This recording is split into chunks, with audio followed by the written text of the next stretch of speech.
ठाकुर जी आपसे प्रसन्न हैं और नाराज है, इसका एक प्रमाण और है। क्या?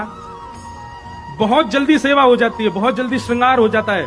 जैसा चाहते हो वैसा भोग बन जाए, जैसा चाहो वैसा बंगला बन जाए, जैसे चाहो वैसे ठाकुर जी विराजमान हो जाए, तो समझना ठाकुर जी नाराज हैं। और आप जैसा चाह रहे वैसा श्रृंगार नहीं हो पा रहा, जैसा भोग बनाना चाह रहे वैसा बन नहीं पा रहा। बंगला कभी यहां से फूल गिर रहे हैं, कभी उधर से कुछ गिर रहा है। ठाकुर जी कभी मुकुट फेंक रहे हैं, कभी बंसी गिर रहे हैं, कभी अपनी जो है का कपड़ा लत्ता नहीं उतार रहे हैं, तो समझ रही राजी बैठे हैं, लीला कर रहे हैं।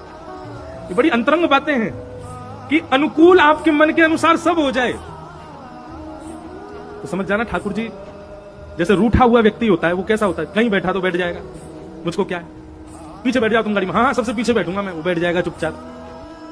भोजन करोगे, बोले बिल्कुल मत कराओ, करा दो तो खा लेगा, नहीं कराओ तो बिल्कुल नहीं करा। रूठे हुए व्यक्ति की पहचान है, वो बहुत रूठ जाता है तो वो नक चढ़ा सा ऐसा ही हो जाता है, कहीं बैठा दो, कुछ खिला दो, खिलाओ मत, पूछो मत, वो मुंह फुलाए बैठा ही रहेगा। ऐसे ही ठाकुर जी जब नाराज होते हैं तो जहां बैठा दो बैठ जाएंगे, जैसा श्रृंगार कर दो करा लेंगे, जैसा बंगला बनाओ बनवा देंगे, जैसी थाली सजाओ सजवा देंगे। लेकिन ठाकुर जी जब प्रत्यक्ष विराजमान होते हैं और आपसे राजी होते हैं तो कुछ ना कुछ लीला करेंगे, कभी मुकुट फेंकेंगे, कभी कुंडल उतार के धर देंगे, कभी कुछ कर देंगे, कभी कुछ कर देंगे। तो इन सब लीलाओं को पहले तो लोग सोचते थे कि अपशगुन है, ठाकुर जी मुकुट उतार देते हैं, ठाकुर जी अपनी जो है नेत्र पधरा देते हैं नीचे, ठाकुर जी कभी अपना दुपट्टा गिर देते हैं, और कुछ नहीं तो महाराज कईयों के लड्डू गोपाल तो लुढ़क ही जाते हैं, गिर ही जाते हैं, बैठा के गए, लौट के आए, भोग लेके तो लुढ़के पड़े।